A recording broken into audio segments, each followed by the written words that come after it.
Good morning, everybody. I'm delighted to welcome you to this virtual launch of the Lowestoft Story this morning. I think we've got the majority of people here, so we will make a start. For those of you I haven't met before, I'm Emma RATZER, Chief Executive of Access Community Trust. It's so brilliant to see so many of you here on this call today as representatives of business and organisations from across the area. I'm really pleased you've been able to join us today to hear about our ambitious plans to develop the economic prosperity of Lowestoft and putting us firmly on the map as a place to invest, do business, visit, study, live, and of course, have fun in. I'm conscious that many of you won't know who I am, what I do, and why I'm so passionate about this initiative. So I have been living and working in Lowestoft for 13 years now, and Access is actually celebrating its 45th anniversary this year. We're rooted in Lowestoft and are the proud support provider of one of the first homeless hostels in the UK, which was opened way back in the 80s, which we are still running, and it never has a spare bed, I have to say. And Lowestoft was the first community cafe we opened back in 2016. Our aim as an organisation is to promote social inclusion for everyone, and we have learnt that this only works if everyone in the community comes together. Just a few housekeeping rules. The joy of Zoom obviously means there won't be any fire drills, and hopefully you have access to a toilet. Today's event is being recorded and will be distributed after the event. We really encourage everyone to tweet throughout and after the event using the hashtag you can see at the bottom of the screen, #TheLeadingLight. So I'd like to start by saying that the last 9 months have been a real challenge for our communities and our place, and there is still and will be a level of uncertainty going forward. What we do know is that people and their place is more important than ever. We had planned to deliver this event pre-March, but unfortunately the timing just wasn't quite right.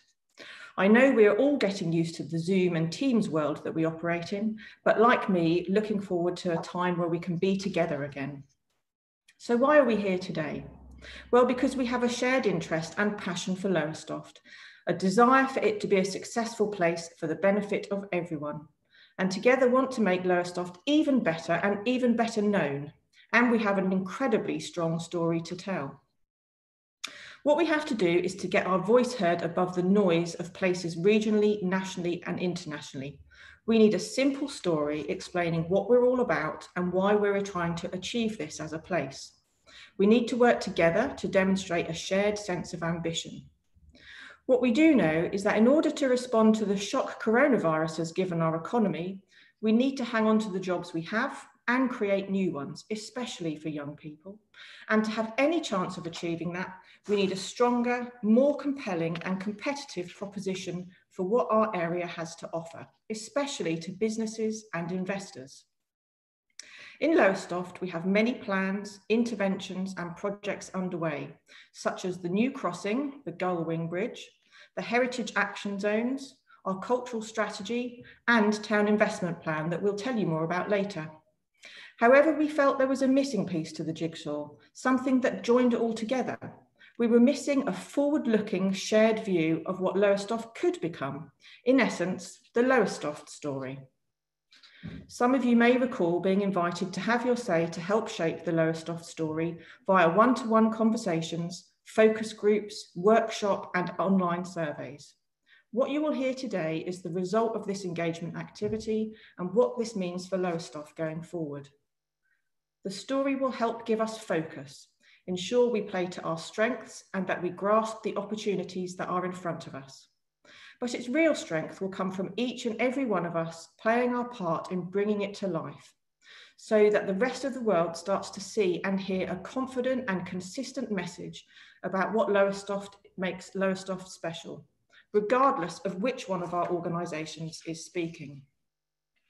My job today is to be the storyteller and to walk you through the new story for Lowestoft, to tell you why it's been created, where it comes from, why it matters, and with my colleagues that join me today, to demonstrate the relevance of it to businesses and organisations in the area. So, our story articulates the distinctiveness, character and characteristics of Lowestoft and the key elements for the development and promotion of the place. This overarching view consists of themes which are chapters of the story. There are 2 themes, and they represent what needs to be fundamental aspects of Lowestoft as it grows and develops. The theme areas combine elements that are already important in the place alongside new ingredients for the Lowestoft experience. The story provides the blueprint for this and what sets Lowestoft apart from other places. So extending the story analogy a little more, if I'm the storyteller here today, then I'm going to be joined by some characters who will help to illustrate what this new story means to them. Our first theme is naturally part of our DNA. We have called this Exploring the Eastscape. Lowestoft benefits from a great variety of landscape and seascape with big skies, beaches, broads, coastland and marshland. Within a relatively small area, you can have a myriad of experiences from a busy beach to almost splendid isolation in a wonderful rural environment.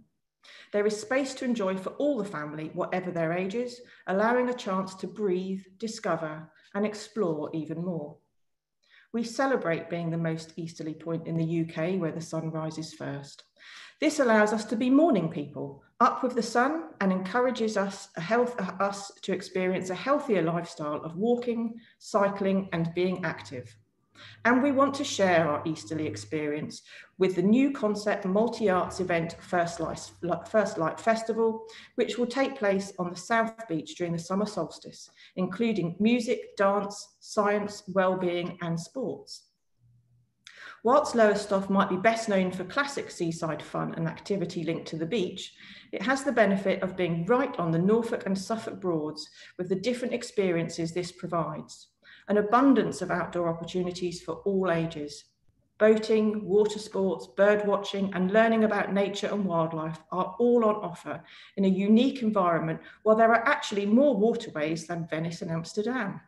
A great place for an adventure with glistening water, big horizons, or under starry skies. Lowestoft is a place where you can connect with the land, sea, sky, and be at one with the elements.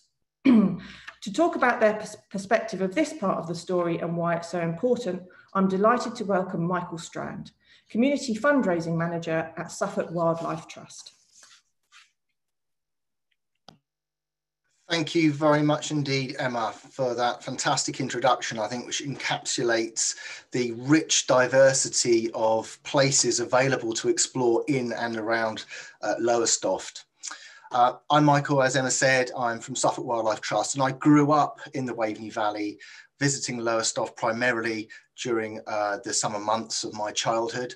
But more recently, I've been involved with promoting the creation and restoration of Suffolk Wildlife Trust's Carlin Marshes, which is a brand new 1,000-acre destination nature reserve for the Eastscape. Lowestoft has immense potential because of 4 distinct, inextricably linked environments, critically all within a stone's throw of each other. You've got the seascape, the stunning sandy beaches, the swimming, the surfboarding, the socialising, and all the associated health and wellbeing benefits this brings. I mean, Lowestoft South Beach and its neighbouring Kessingland Beach have once again been recognised for the umpteenth time this year as part of the annual Seaside Awards. There's the urban scape. Now, natural environments on people's doorsteps have huge value, and that's been put sharply into focus this year during our lockdown periods with COVID-19, because they create, not only do they create important corridors for wildlife to move and to live, they provide people with immediate engagement with the natural world. There's 18,000 residential gardens in the Eastscape. And if you combine these as stepping stones with parks, educational green spaces, roadside verges, and the large water bodies of Alton Broad and Lake Lothing, and you've got this fantastic network of opportunities all ready to be linked up and celebrated. And then, of course, the Broads National Park. It's the UK's second most wildlife rich area. And with Suffolk Wildlife Trust Carlin Marshes at its heart, Lowestoft is sitting on a massive hidden wildlife gem. Now, don't take my word for it, because there was somebody called, what was his name? Oh yes, Sir David Attenborough. He headlined the restoration campaign there, and that's how significant it is. Now, birds are just one of the group of easily spottable animals that you'll see down on the Broads. How do they reach it? By using the sky. And that's the fourth environment that I'd like to focus on this morning, because although we don't have any direct influence over the sky, it's worth celebrating all the same. Because look up and you might spot a white-tailed eagle soaring effortlessly over the town with its 2.4-meter wingspan. Now, we're attracted to place, we're attracted to people, but we're also attracted to atmospheres. That's what creates memories for us. And there's no atmosphere quite like the light of dawn on the seafront or the dusk light in the Waveney Valley. So where do I see the biggest opportunities linked to the environment? Well, at the Seascape, I think this is about changing people's behaviour around the marine habitat. The ongoing need to reduce the effects of pollution and plastics and how we use that space. And there's so much more to discover out there. I mean, did you know, for example, that the world's second largest whale and seahorses swim off Lowestoft and Suffolk's shores? Or that in this year, 2020, Suffolk has its first ever protected marine nature reserve in our country's history. Now, within our urbanscape and the plans to redevelop the town centre, this is the moment to embed opportunities for connection between people and wildlife. And I think we should focus that on action for insects across our green spaces, our roadside verges, and importantly, our buildings. This approach is already being successfully adopted by local authorities and other organisations elsewhere in the UK and Europe. They're immediate, inexpensive ways for local residents to connect daily with nature and transform people's lives. Carlton Marshes Nature Reserve is a 365-day-a-year standout wildlife destination. Wildlife interest there is as good in the autumn and winter as it is in the spring and the summer months. It's a gateway to the Broads National Park, but it's also a destination for those Broadland holidaymakers and other tourists. You can reach it by all kinds of sustainable means, whether that's by foot, by bike, by bus, by boat, by electric car, and by train. So whether you live in Corton, in Carlton Colville, Carrow Road, Cromer, Colchester, or Camden Town, there's an opportunity for you to visit that particular place, our particular wonderful Eastscape. Now, these landscapes need better joining up, I believe. So real opportunities to create more sustainable transport links between the seascape, the urbanscape, and the Broads is critical. If we want residents, local residents, to shout about the Eastscape, we need to make it easy for everyone to move and gain access to these places. I believe that Eastscape is a bright light on an angle poised frame.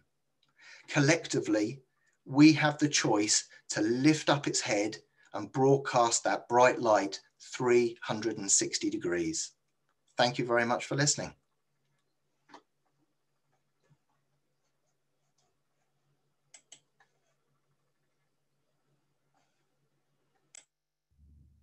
Thank you, Michael. That was amazing as ever. I'm so glad it's not just seagulls we've got in the sky here.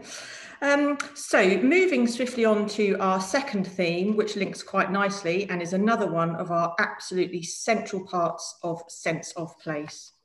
We have called this theme Harnessing and Celebrating the Energy of the Sea. Lowestoft developed as a place because of the sea. This relationship shaped the sense of place and personality of the town and its surrounding area. In the early 20th century, Lowestoft was one of the country's leading tourist resorts and a major fishing port, with a fishing community called the Grit that literally grew up on the beach and epitomised the nature of the place. Fishing gave way to oil and gas exploration, and this has faded in importance in its importance for renewable wind energy. The sea has always been the provider in one way or another. Lowestoft sits at the gateway to many of the current and future offshore wind farms, placing it at the heart of the UK's clean energy sector. There is a potential for £60 billion of capital investment in offshore energy and engineering by 2040. And whilst the port is important, so are other businesses, such as CEFAS, which is the world leader in marine science and technology, and of course Birdseye, who produced the first fish finger here in Lowestoft. Tourism has equally changed, and whilst Lowestoft still attracts thousands of people every year, with the visitor economy being worth approximately 60 million a year, you can experience cliff walks, sea views, the amazing beaches, and a quieter enjoyment of this special seascape. As Lowestoft grows and develops, it will have the sea as a determining factor which affects everything it does as a place. Public realm, signage, opening up sea views, and making it as easy as possible for people to enjoy the seaside experience. This fantastic asset must never be taken for granted, as it's critical in celebrating the heritage of the area, as well as the new industry and opportunities it has for creating, and is just as important for incomers as residents. There is definitely a new and exciting energy about Lowestoft. To talk about their perspective of this part of the story and why it's important for the place, I'm delighted to welcome Rachel Bunn, Assistant Principal for Apprenticeships and Employer Engagement at East Coast College. Many thanks, Emma. So it can easily be described that the sea can actually be seen as a metaphor for life in so many ways. On one hand, it's beautiful and strong, resilient and ever present. The tide ebbs and flow, and we can all move alongside that movement. The water can also be smooth as glass or violent and stormy, and this interchangeability can be seen if you're standing on a beach or just going through life. The sea is beautiful and rich with experience, but it can also be extremely hard at times. We all go through rough and turbulent times, and also times of peace and serenity. Lowestoft's location lends itself to be an amazing place to live and work. I was born in Lowestoft, and 43 years later, I'm proud to say that through the peaks and troughs of life, I'm proud to work in Lowestoft and for East Coast College. The EASTSCAPE that's already been mentioned is something everyone should be proud of as a vision, not only for what we already have, but also what we can have in the future. My family had deep roots within the town, ranging from boat building, food production, education and construction.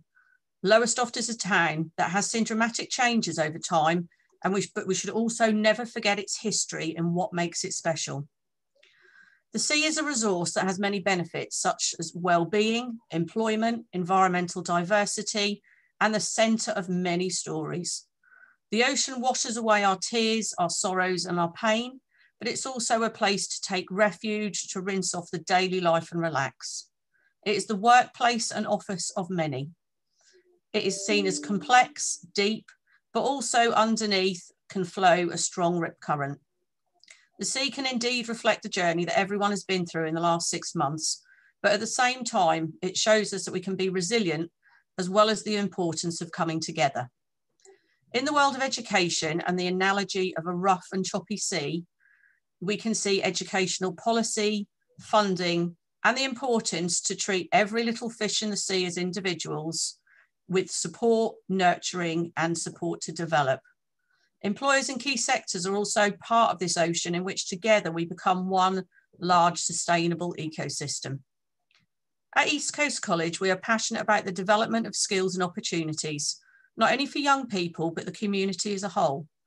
The college has provided upskilling and retraining for adults in the community, growth in apprenticeships, but also support with inclusive growth and providing the opportunity for the town to meet local and regional opportunities. At the moment, we support over 1,800 young people, 800 apprentices, and over 5,000 adults every year in training from entry level through to degree. Through my 20 years at the college, I've seen individual students arrive with various life experiences and perceptions of what they could actually be. It's fair to say that some may see Lowestoft as a stormy, overcast day and not the potential it can provide them for now and their future. Lowestoft has seen an evolution of place and meaning over the years, and in terms of careers, we have seen the college start over 100 years ago as a small fishing and engineering college to now one that has diversified alongside community and employer need. In education, it is vital that we do just not do what we believe is right, but also develop partnerships with others to ensure our curriculum offer is robust, challenging and inspiring. Living in Lowestoft, I'm sure that a lot of people take for granted the environment that's already been described this morning and not seeing the opportunity for sustainable growth and reminding people why Lowestoft is such a great place that should be at the heart of everybody. The college is now a centre of excellence for its energy centre, and this building was designed alongside the sector to ensure we could offer outstanding training and apprenticeships. A great example is our environmental survival tank, where students can access real life scenarios to develop teamwork and communication skills whilst being plunged into a choppy sea with lightning and rain, something you would not expect on a normal college day. Another example is our maritime simulators that allow prospective and current students to engage at a variety of levels, either through HNC and degree training or STEM activities with the schools, where they can navigate a workboat through the new third crossing out to sea. Education has evolved, and the notion of textbooks and presentations can no longer support students to become aspirational and develop skills. We pride ourselves in developing new courses linked to employer input, including environmental foundation degrees, a new boat building apprenticeship, and working to support people to retrain. Through our fluid approach to education and training, Stewart's is supported to understand and train for current and future opportunities. Due to our location, else could you get someone to develop their training skills, employment, alongside the landscape that we all have access to? Over the next few years, we will see growth, diversity and uniqueness put Lowestoft at the heart of our core sectors, such as energy, science, tourism and leisure, as well as refreshing some aspects of our history, including fishing and getting the place back of the fun-packed holiday by the sea. What is really important to remember is the sea changes, and through the rough and the smooth, it can touch the hearts and minds of everybody. Lowestoft can have the same impact, I'm sure, and can be the leading light. Thank you, Emma. Thanks, Rachel. That was amazing. So you've heard now about the two themes we believe articulate our distinctiveness and why this place should be thought about, and our key economic advantages, the things that make us special, the things we can capitalise more on, and the things that we need to challenge ourselves to deliver on. These are the themes you can use to hook your messages onto when we speak about the place, the things we will accentuate or focus on, and the assets and strengths we believe will ensure we stand out from other places. Of course, there are other things we will want to talk about, but we will be using these themes as anchors. So finally, as part of our story, we decided to headline these themes with a more emotive behavioural statement that is a reflection of our aspiration as a place. We've highlighted this as Lowestoft, the leading light. Lowestoft has been the place for visitors and business, and it will be again. The natural beauty is still there, and the apparent disconnect with port and industry give it an authenticity and charm that's hard to find. This is a place that's rekindling its confidence, a place of firsts, from the fish finger to the first light, and there will be many more. There is a fresh energy for Lowestoft to think differently and do things differently, using the metaphor of first. After all, you can have your first coffee in the UK here, and so much more. This is being driven by a new industry, but also culture and creativity, as Lowestoft makes the most of its many assets and is developing a new level of confidence and, most importantly, aspiration. As this is so powerful and means so much for Lowestoft, we have two speakers for this section. Firstly, to give her perspective, I'm delighted to welcome Genevieve CHRISTIE, Director of the First Light Festival. Thank you, Emma, and good morning, everyone. I'm delighted to be talking to you about Lowestoft, the leading light, because, as has been said, this is a very exciting time for Lowestoft, not least for its future as a creative hub, where culture and the arts have the potential to make a big impact in illuminating Lowestoft's spectacular assets, its stunning coastal geography, beautiful parks, and the historic heart of the town. Culture and cultural activity in all its different forms brings people into places and spaces and makes those places come alive, something, of course, that we've been sorely missing this year. We also know the economic value of the cultural sector, that the arts and the creative industries contribute hugely to GDP.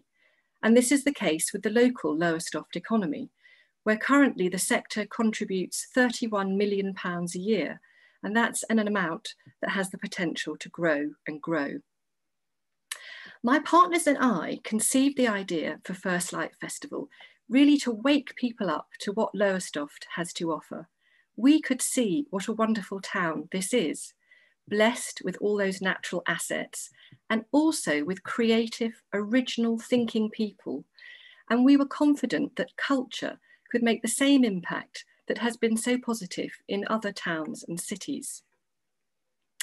We took our inspiration from the town's unique position as the most easterly place in the UK and created a unique festival model to celebrate that, with a non-stop 24-hour format that has celebrating the most easterly midsummer solstice at its heart. This is a completely original idea, and it really captures people's imagination. And it means that very high quality artists and organisations want to be involved, and lots of people from all over the country want to come. First Light, with its beach focus, values of sustainability, creative engagement, themes of renewal, and the narrative around the First Light, enables Lowestoft to be showcased to the country, to the region, to be seen as a place where culture is celebrated, where renewable energy is championed, a place that holds a 24-hour festival with wild camping right by the sea. And this positions Lowestoft as a vital part of cultural tourism for the east of England.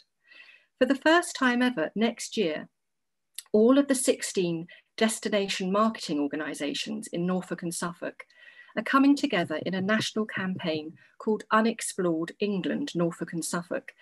And they've told us that with its incredible beach and the success of First Light in 2019, Lowestoft will be a key area of the Suffolk coast that they will shine a light on. First Light is a free access, multi-arts, multi-generational festival. It's an ambitious project on a large scale, but it's also 100% about local people. Last year, more than anything, First Light reminded people about all the good things in Lowestoft. At the festival and afterwards, so many people told us that they were proud to come from Lowestoft. But that feeling of pride and involvement can't just be about the 24 hours of the festival. It's also very much about being involved in it. We know that volunteering boosts skills and confidence and makes people connect with their environment. And our volunteer programme will engage as many people as possible in being part of First Light and helping to deliver the festival. First Light community projects work with people from communities across the town, including those who are most marginalised, involving people in co-curating key festival moments, such as the opening, the garden stage, and very importantly, the sunrise celebration, which all gives people a sense of ownership and empowerment, and again, that word, pride. First Light demonstrates to the town and the region that Lowestoft encourages and fosters creativity through the arts and also through business and being entrepreneurial, attracting local producers and businesses and inspiring young enterprises to showcase their skills and wares to a vast audience. Working with high quality partners in the arts and from other sectors like science and nature, and in creating cultural and cross-sector work that responds to the landscape, local heritage, and a sense of place, First Light is part of positioning Lowestoft as a place where people can innovate and take risks. Connecting young people to the confidence of first light builds aspiration and a can-do attitude. And so from early years upwards, we work with the primary and secondary schools for children to be part of First Light's literacy, science, music and arts projects. And we partner with further and higher education settings for projects that widen access to and knowledge of the creative industries. An example of this is our youth music project that will build skills and offer the chance to showcase them to the community and the wider world as part of the new First Light Youth Music Stage. Lowestoft is emerging as a leading light in cultural placemaking, and I'm very excited that First Light is playing a central part in this. The First Light Festival narrative that the sun always rises and that it rises first in Lowestoft lets us see the town as a place with a stake in the future. So as we say at First Light, see you on the beach. Thank you very much. Thanks, Emma. Thanks, Genevieve. An amazing project that really did demonstrate true social inclusion. So thank you very much for that. Now to give his perspective, I'm delighted to welcome David CARLIN, who's Director of Science at CEFAS.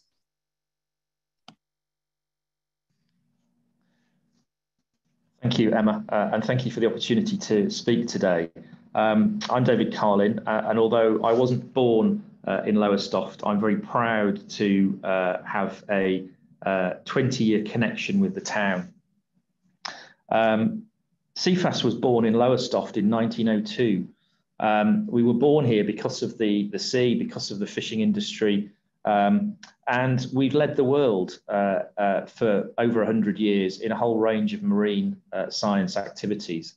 We are the UK government's marine science agency, and we have a global reach. We work on topics such as water quality in Vanuatu in the South Pacific. We work on issues to do with fisheries, Patagonian toothfish in the South Atlantic. We work on shell fisheries in the Caribbean. And all of this work, all of this global reach is driven by colleagues from scientists based here in Lowestoft. So this is very much about Lowestoft to the world, Lowestoft having that kind of global projection and global impact as well.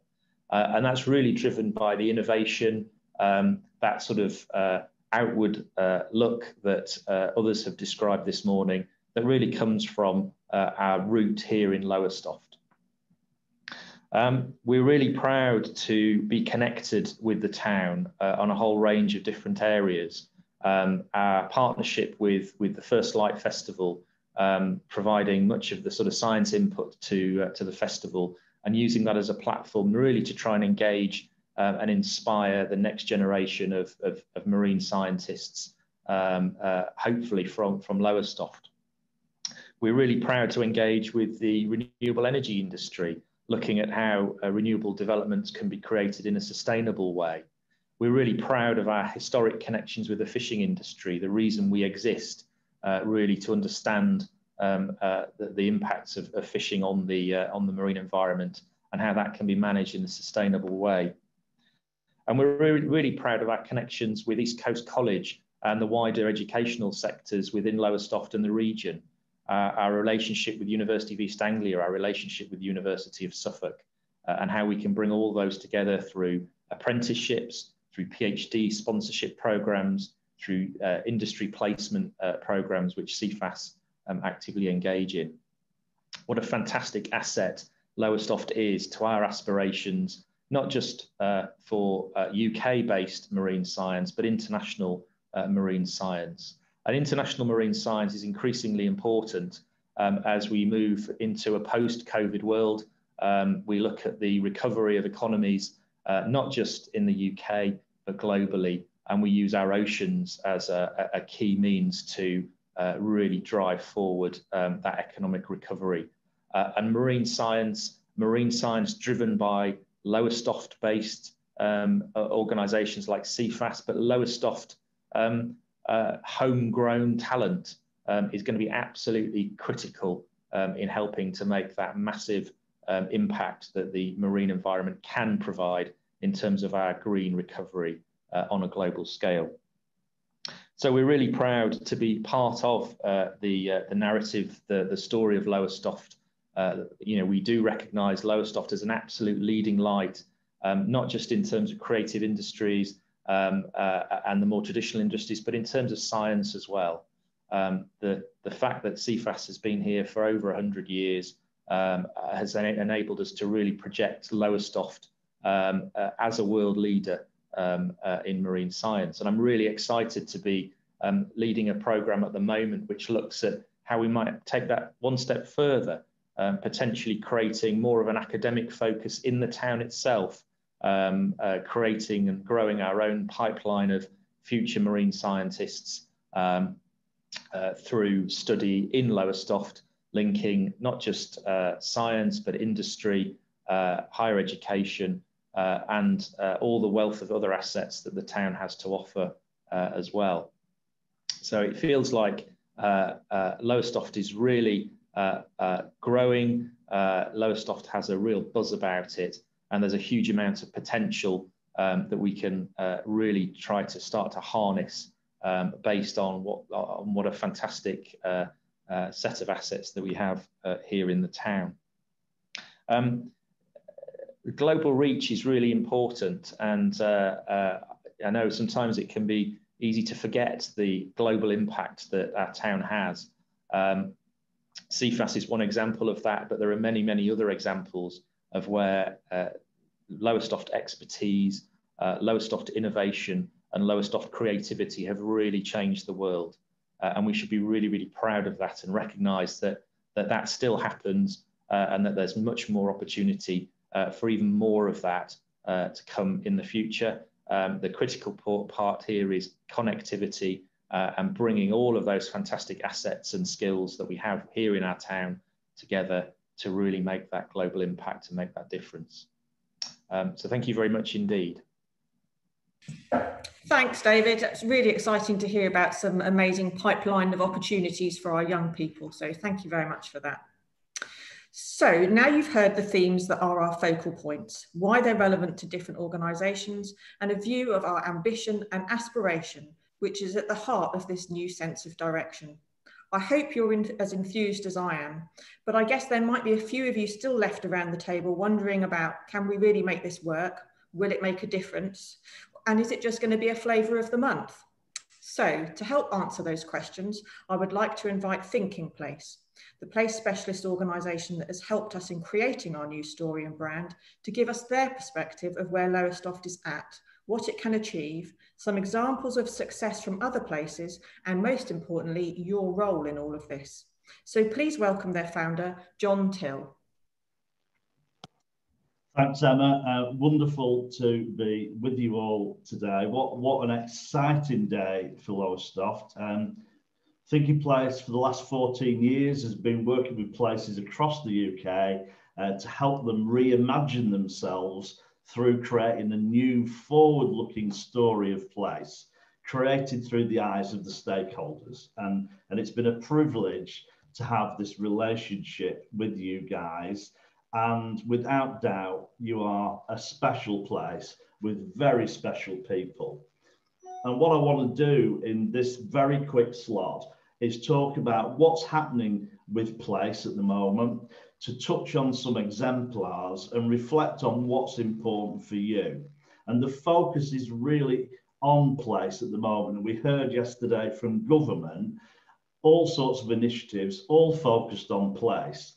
And it is the heart of everything we do. And the brilliant thing is that Lowestoft is an exemplar of being place-led and an exemplar of making the place the hero. And what we see there, and you know and experience it, is your place is really changing. You know, it's moving more to be a hub, a sense of community, a place where people come together, where ideas are shared, where people have fun, where there's leisure experience, and very importantly, the last point there, where people are happy and comfortable and a place that they can really call home. We've all experienced how important that is in recent months. So let's look at some exemplars of other places, and we'll start in St Helens in the northwest. And we worked with them to create a story for St Helens, which is about them being culturally centred and having a focus on culture. And the interesting thing is we did that a couple of years ago, and they've now moved on to getting a Towns Fund deal and an investment plan, just like you have recently submitted.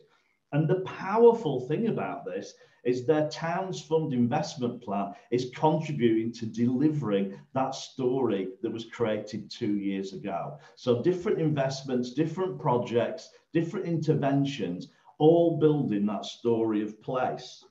Let's go to North Notts, which is surprisingly north of Nottingham. Worksop, Retford, hundreds of acres of trees, agriculture, and I know when we went there we thought, what is going to happen with this place? Well, it created its story, and now it's sustaining its story because it's got a place board, a leadership group, it's got ambassadors, they're doing things differently, and they're sustaining that. And they created the biggest business improvement district in England on the back of that work, creating £3.2 million of investment in place for the next 5 years. And not far from me here is Burnley, a post-industrial place. And, you know, it's struggling to find its way in the world, but having immense success.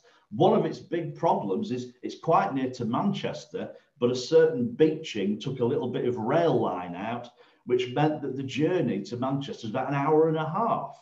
So what they've done is used their story, their leadership group to lobby to get that track put back in place, because they could tell the story of what it would do for their economy, and it's halved the journey time. And then we moved to Coventry, a place we've had an 8-year relationship with, you know, not viewed exactly positively in London and elsewhere, a place that perhaps had got a bit stuck. Everybody talked about Coventry as Lady Godiva, lots of concrete, and they used to make cars. Well, it's certainly transformed that message, and it's certainly transformed the reality through the likes of the universities, Jaguar Land Rover, and through that newfound confidence and buzz, not only bid for, but won UK City of Culture. And that's an amazing achievement for a place that wouldn't have even thought about doing that. So you can do amazing things. So let's move on to you guys and to think about Lowestoft and making some place magic. And that's what this is all about. So what does it really mean? Well, first of all, it's having the confidence to just do things differently. And hopefully in what you've heard, you can see that. It's also about people standing up and being counted. Stop just standing there going, oh, we leave it to the council and then criticising them. We can all be leaders. We can all help. We can all push the place. We can all get it on the map. It's also about how we come together. And we came together in the crisis of COVID. But we've got to stay together, and we've got to create more collaborations as we look to be proactive about building the economy. And in doing that, you have to be authentic. You've got to focus on your assets. There aren't going to be big gifts and big investments. You've got to make the most of what you have, and you have got a lot. But don't try to be what you aren't. You're fantastic anyway. And all of this stuff, there are 2 key words in terms of how you deliver it. It's about inspiring people, and it's about damned hard work. It is. It's not going to be easy, but you have got fantastic foundations now in terms of what to build on. And just think of some of the things that you have. Why it's such an exciting time, from the crossing to water to beaches, the Broads, renewables, being first. How much do you want? You are brimming with potential. And the key bit here, I think, as we finish this session, is whatever you do, chuck away that half-empty glass and focus on what you've got. Focus on what you can do with it. Focus on how you can make what you've got even more positive and get that message out to the outside world. I wish you every luck on your journey. Thank you, John, and thank you for your enthusiasm. I really feel like, having heard everyone today, our story is going to allow Lowestoft to be truly transformational and not just a place where transactional business occurs. So finally, I'd like to hand over to Stephen Javes, Chair of the Lowestoft Place Board, who will tell you more about what's next and help close today's event. Thank you very much, Emma, and a personal welcome to you all this morning, and thank you for joining the meeting. Just before I get started, I was noticing there were problems with people signing in this morning, so apologies for that. And what we will be doing is, or are doing, is we're recording the meeting, and we'll make sure that a link goes out to everybody that was having problems getting in, and indeed those of you that have joined us and those of you that couldn't be with us today. So we will make sure that it's all recorded and sent out for you to listen to again. So I'd just also like to extend a personal thank you to Emma, Michael, Rachel, Genevieve, David and John for setting the scene and telling such powerful stories. And these are stories that all of us in the public, private and voluntary sectors all need to get behind. So I thought I'd just tell you a little bit about me and how I became chair and how it happened. It was pretty mundane, really. I was wandering around a French supermarket several months ago and had a phone call from Stephen Baker, the chief executive of the council, saying, "Do you fancy a job?" Well, I did. And I think the reason that he rang me was the fact that in my professional career, I used to harass him at lots of meetings to say, or private meetings, not in public, I have to say, about the state of Catlike Way, the main road through the town, the state of the seafront and other such things, to the point where his secretary used to prep him before I arrived, I think. So I think that's why I sprang to mind. So a little bit about me. Up until 2 years ago, I was the chief executive for 27 years of the Orwell Group, who worked in the Eastern region, with an emphasis on Lowestoft and indeed a local office. And over that time, I worked with a lot of organisations within the town, the Citizens Advice Bureau, Stonham, Housing 21, Mencap, Mind, Community Action Suffolk, and last but not least, of course, Access Community Trust. On a personal level, I'm absolutely passionate about the town and the surrounding area, and for it to become prosperous, vibrant, enjoyable, a place where companies want to invest, people want to live, and importantly, where people can be safe. And apart from excursions to university, I have lived here all my life. Well, nearly anyway. My parents moved here when I was 1. So the town's in my DNA.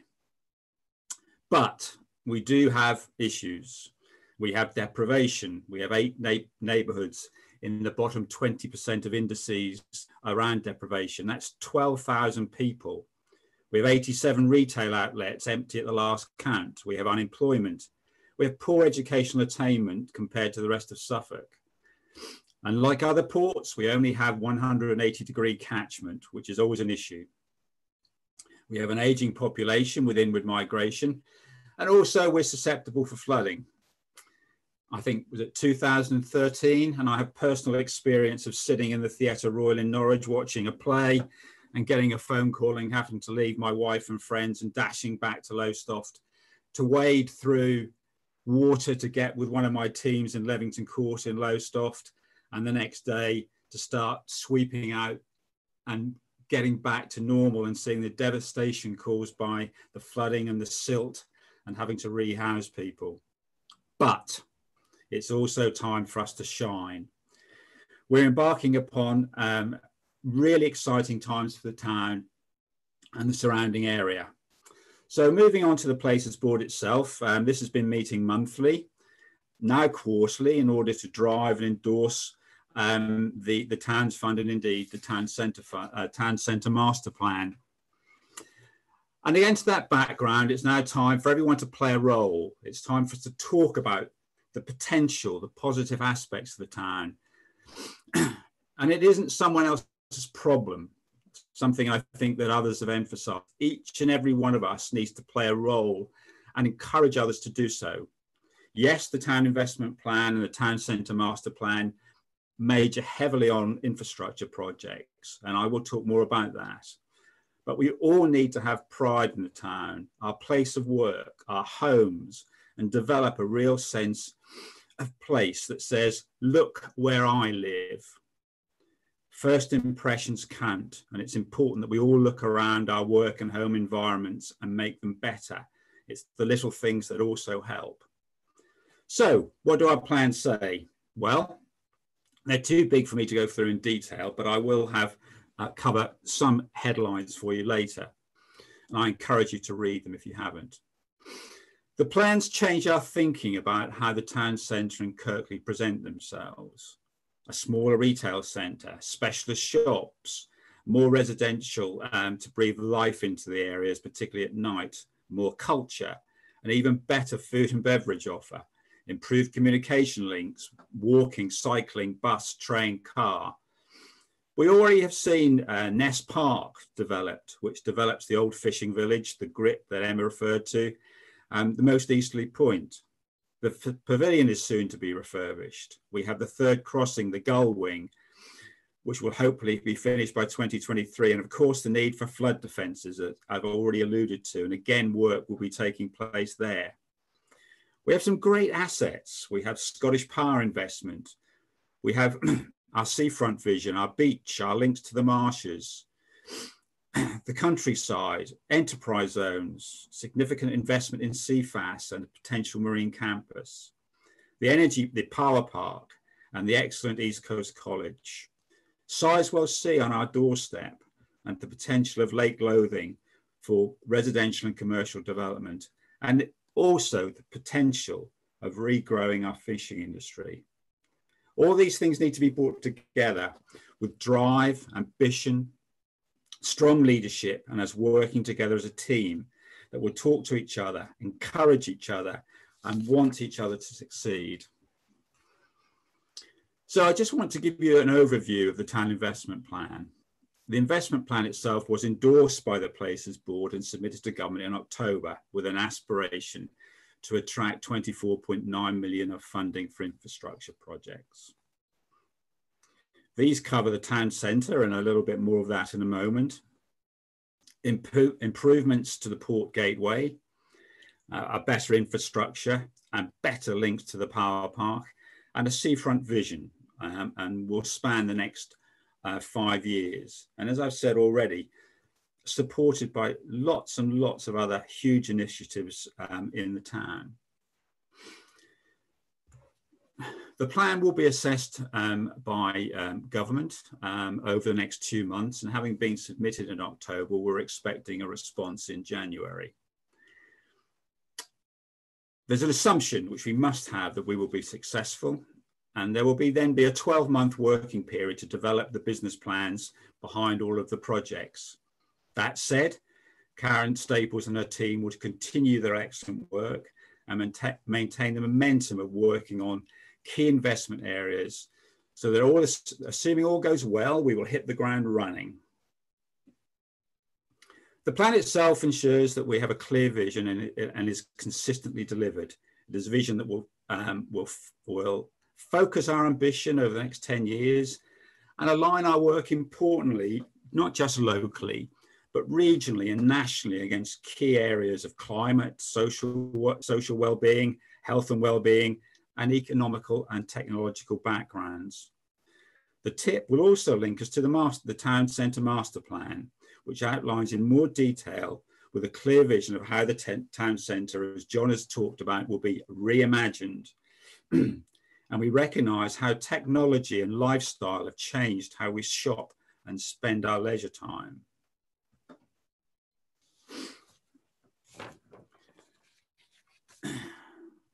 The Town Centre Master Plan will divide the town into 4 sectors. Historic, which is the old High Street, where we hope to have creative areas, workspace, independent shops and galleries.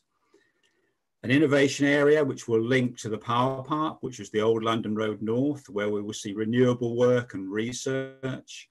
The Heart and Cultural Centre, town centre, with better retail, library, theatre, open space and leisure, and a station quarter, an entrance to the town, where hopefully the gull wing will take away road traffic, and it will also develop links to the seafront. And it's probably worth dwelling on what success will look like amongst all of this. I hope we'll see more people in the town. We'll see a smaller retail core with new offers, a good digital infrastructure, less traffic, more open space, emphasis on, emphasis on the town's heritage, better leisure, theatre culture, new homes, which will bring a vibrancy to the town centre at day and importantly at night, and to make it a safe place. So at this point, it's worth emphasising what I said at the beginning.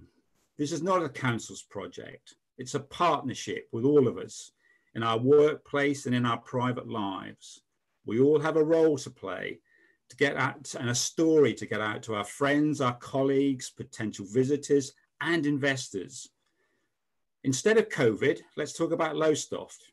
I think we need something else to talk about and discuss. So this takes me to the ambassadors group. They've been really important in the work that we do. There are 11 lead ambassadors plus 200 stakeholders. And I'm very happy for you to spread the word. The more the merrier. So if you know anybody, please get them involved. One ambassadors group has already taken place, and there will be another 7 in the next 18 months. And you will be notified of dates. Ambassadors will be given tools to tell the story I've been outlining. There will be photography. You've seen a selection while I've been talking and while others have been talking. A masterclass has been arranged for the 8th of December, and you should have all had an invite where you'll learn how to use the materials both inside and outside your organisations, and alongside promotional work that you do for yourselves. A Lowestoft Story book with new photography and visuals will be shared with you.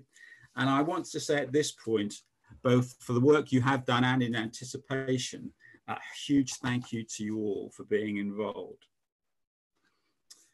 Now, this leads me really neatly and a great way to conclude to a timely film premiere this evening and a great news story.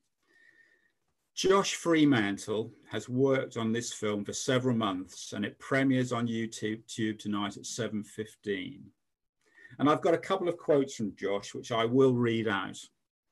And here we go. I started out in March 2019 with the idea to want to create a documentary that focused not only on the past of the town, but celebrating the present and near future too. I wanted to tell this well-deserved story for Lowestoft so I could try to change perceptions of people that people have of our town by getting rid of those old stigmas and informing those that live within the community and are interested in the town about its rich heritage and important moments in history, so that they could be informed about where they live and make them proud and lucky to live in the town. He then goes on to say, I hope this helps boost the town profile and encourage not only investment into the seaside town, but also open up to new investors and truly create a bright future for Lowestoft and truly embrace what we have across the horizon on the Sunrise Coast.